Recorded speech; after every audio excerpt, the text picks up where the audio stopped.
The Athletics Jon Machota back here on Free For All. This is just such a bizarre story, John, with Trayvon Diggs. This incident at home last night, comes into work with the concussion. I know we don't have a lot of details, but what more do we know about what we think might have happened and how serious this could be big picture? Yeah, I don't have a lot more than what Brian Schottenheimer said. Didn't see Trayvon Diggs at the facility, whether it be at the practice fields or after in the locker room. But the thing I have to go off of is just being around Brian Schottenheimer, and the way he handled the news did not come off as someone who seemed alarmed about this, whether it be for Trayvon's health or from the fact of it being, when you hear something like that, you think, oh, is this some type of a legal matter or something like that? And it does not sound like that. I haven't heard anything like that to that level. To be honest with you, one of the first things I thought of is covering the team in 2016. Des Bryant had a hand injury, and he said it was from cutting carrots from making soup. And you're just kind of didn't really understand it, but that's what it was. So Trayvon Diggs has a concussion. There's really not any other more details. It happened at his home, and he won't be playing on Sunday. That's really all I got. So essentially, and obviously the Des story, fortunately in the end was kind of a funny one. As far as just the pulse you have with this Trayvon deal, you're just not getting a sense that this is some serious big picture situation. Not at all. No, not the way that Brian Schottenheimer presented it. It wasn't, I didn't get that sense at all. And Brian even added about how, this is just part of the NFL, that there's some things that, you wake up in the morning, you get a call that you're not expecting, and that's just how it goes in the league, and that's certainly one of them, but never got any feeling from him, from anyone in the locker room, from anybody else on the Cowboys staff that is of a major concern.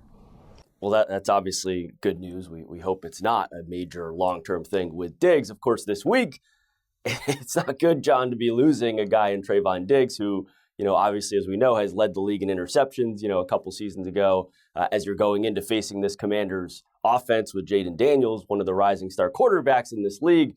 And as much as we give attention to the run defense issues with Matt Eberflus's unit, the pass defense is actually ranked dead last in the league. How concerned are you about Diggs not being out there as a factor for the Cowboys, and who steps up in his absence? I wouldn't use the word concern, because we're 6 weeks in and we're already past that of concern. It's already a bad defense. I don't know how it can be that much worse than it already is. And so I think it just calls for, you're going to see more Kaiir Elam, obviously Deron Bland. I think Reddy Stewart is a guy that's going to get even more playing time because of that, but then it also might lead to us seeing Kalen Carson, who we haven't seen in a while because he's been out with an injury. So they got players that can fill in there, but from what I've seen through these first 6 weeks, it's more than just players. It's also, there's been scheme issues, and it hasn't looked like a lot of the players are bought in on the scheme and things like that. And so, yeah, it's concerning, but this defense has been concerning pretty much every week of this season. And certainly Jaden Daniels is a guy that, even with Trayvon Diggs out there, he's capable of putting up some huge numbers. I think, to be honest with you, the thing I think of is the Washington part of it, where, the Vegas line was at 2.5, 3 a week ago, and now they've lost Dorrance Armstrong, Terry McLaurin. They've lost a lot of their top players, so now the line's down to 1.5 because of those injuries. And so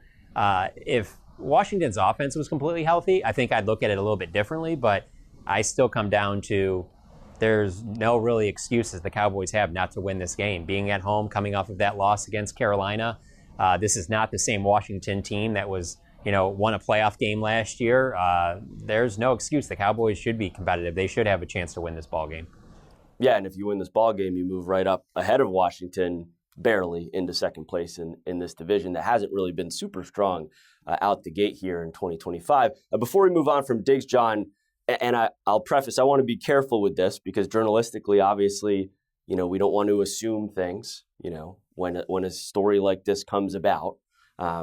But Trayvon Diggs, I would venture to say, is not maybe the most popular player right now among some fraction of the Cowboys fan base. And just when you look at the facts, this is a guy that missed time in the offseason program, lost out on some money in his contract because of that. He has been outspoken against this new Eberflus scheme. And I think we've heard and seen on social media, a lot of fans don't think that he has a future with this organization past this year.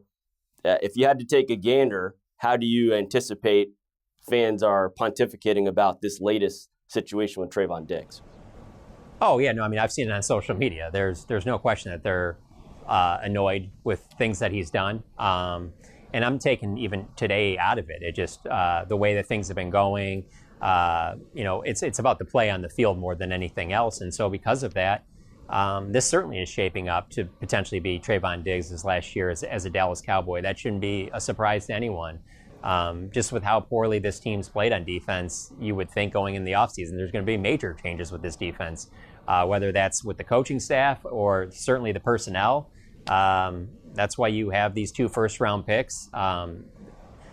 As much as there has been I feel like a lack of buy-in to this scheme, I also don't see them having a ton of talent on defense. Like, it needs to be upgraded significantly. So if you told me in April that they use one of those 2 first-round picks on a corner, wouldn't surprise me at all. So this certainly could be the last season for Trayvon Diggs, even though his contract goes beyond the season with the Dallas Cowboys.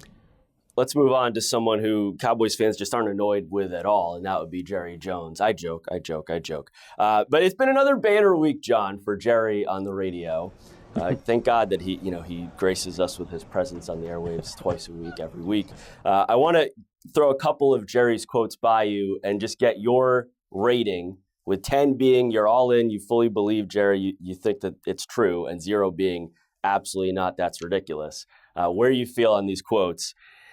And there's a lot of defense involved here. So the first one I'll give you is Jerry said, I believe today, that they can improve to the level of preventing some scoring on this defense. 0 to 10. Where are you landing on that? Oh, yeah, I could give that a 6 or 7 for sure, because that's not really saying a ton to me. That means limiting some of these offenses more than what they've done up to this point. Sure, yeah, that's possible. I don't know that is really that high of a bar. For this team to be a playoff team, to me, they have to have a middle-of-the-pack defense. And I just have a hard time believing that they're going to get to that level. 6 games in, I mean, you're a third of the way into the season. That's a pretty big sample size in the NFL to think that all of a sudden it's going to, there's going to be some switch flipped and all of a sudden everything's going to start clicking and they're going to get stops and getting takeaways. So, yeah, I can see it getting better, but nothing about what Jerry said to me gives me any guarantees that it's going to get significantly better.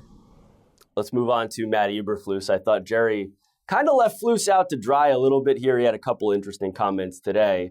On one hand, just in general about Eberflus, he said, quote, he will get there. On the other hand, like later in the sentence, Flus said, quote, about his plan, it hasn't worked. Where do you land on that?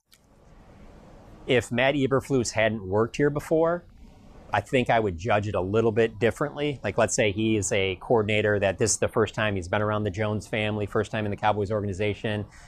Maybe Jerry didn't know a ton about him. It would be different. But because he knows Matt so well from his previous time as the linebackers coach, defensive passing game coordinator, I really think that Jerry will give him quite a bit of latitude to try and work things out. Let's put it that way. That's not to say that they won't go in another direction in the offseason. I mean, it's been 3 straight seasons with a new defensive coordinator. But I do get the sense that Jerry's going to do everything he can to make it work with Matt. But if it gets to a point where he just doesn't feel like the players have bought in, and if, maybe if Brian was to tell him, hey, we got to go in another direction, maybe he could get to that point. But I do think that Jerry still believes in Matt and still believes that Matt can get it fixed because of his time with Dallas, but then also his track record of defensively what he did in Indianapolis and with Chicago. This is the last one I'll give you from Jerry, and I'll just preface, I'd probably go 0 on this, John. The Cowboys, they have 7 sacks in 6 games. Only 2 teams have fewer sacks in the league so far this year. And of course, in case you forgot, Micah Parsons isn't here anymore. On the defensive personnel on Tuesday, Jerry said, we've got the most capable pass rushers that we've had. Where are you landed on that, John? I'll go up to a 2 or 3 on that. And the only reason why is 2 or 3. There's some details to that. Because probably about, it's about 2 hours after that, pretty close to right behind me here, a group of us talked to Jerry after an event here, and he talked about that a little bit more. I don't think the way I understood it was he wasn't talking about the top end talent like a Micah Parsons. Obviously, they've had DeMarcus Lawrence, DeMarcus Ware. He was talking about it or at least trying to express it in more of the depth part of it, in that they have more bodies that they can put out there because of the fact that last year Lawrence missed time and Micah Parsons missed time. And so because of that, and Marshawn Nealon missed time, they're healthier now and they have more guys because they do have 5 or 6 guys you can rotate in. With all of that being said, if you have a Micah Parsons or a DeMarcus Ware, you're not rotating them out. They don't have anybody right now that you're like, well, we can't rotate them out.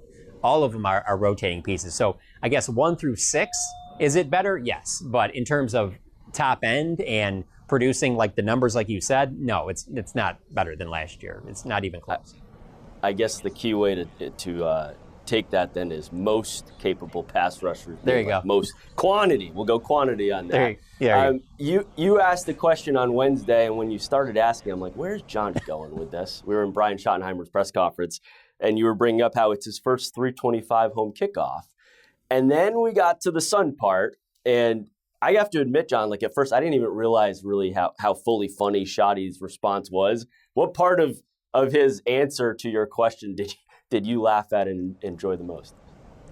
Certainly the part where he talked about how they have satellite imaging. Yes. It kind of makes me laugh just because it's like, I mean, we kind of know where the sun's going to rise and where it's going to set. And so I don't know how much imaging you need, but I think it was his way of expressing that they do put a lot of work into this. And I think a lot of people that are listening to this will say, this has been going on for a while. And so they also have curtains that they could put up, and then you wouldn't have to deal with any of that at all.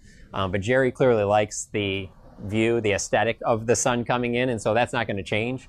And so now it's just one of those things where the reason I asked it is because that's not going to change. So what is the new coach going to say about it? Because obviously Mike McCarthy had to deal with it, and then Jason Garrett before him. And so I knew he would be good about it. I mean, that's the thing. Like, Brian is great in these press conferences. And so I knew,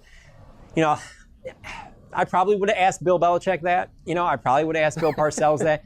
But I wouldn't have expected as much of an answer as Brian gave. And, he didn't disappoint. Shotty has hired some good assistants. Clayton Adams is a hot guy. Hot coordinator, I should say. That was weird. But, maybe there's like a Sun coordinator or a Sun consultant, I don't know, buried on that staff that we don't know about. Before I get you out of here, John, maybe this is like the Captain Obvious question to wrap, but if the Cowboys lose this game, you've got 2 wins, seven games in, and we know the gauntlet that awaits around Thanksgiving time in particular. Is this a must-win game for any hopes of a playoff appearance by the Cowboys? Yeah, there's no question about it. And if I'm being truthful, I did say that also last week about the Panthers game. I really felt like that if you really were serious about making the playoffs, that it was a must-win as well. And that's because of just what remains ahead. This is the most advantageous part of their schedule. It's only going to get worse. And I know there's injuries, as we're seeing with Washington. This isn't the same Washington that I would have been predicting win or loss when the schedule came out because of their injuries. But it's very hard to believe that stretch when it's Philadelphia and Detroit and Kansas City and the Chargers. And I just, there's a stretch there about 6 games where it's like, you'd feel very fortunate if you won 2 of them. And that's with beating the Panthers, getting a win probably in a couple of weeks against Arizona, beating the Raiders. Like you're going to have to get to 10 wins. And so I felt that way last week. So certainly this week, if you don't win this game, it really hurts you in the division. And it's just another loss of a potential game that is there for the taking for you. Yeah, CeeDee Lamb's back, but Diggs, again, out. And we'll see if this Dallas team can not spoil the end of Shotty's birthday week. Jon Machota from The Athletic. Great as always to get you back on the show, my friend. Thanks for having me on.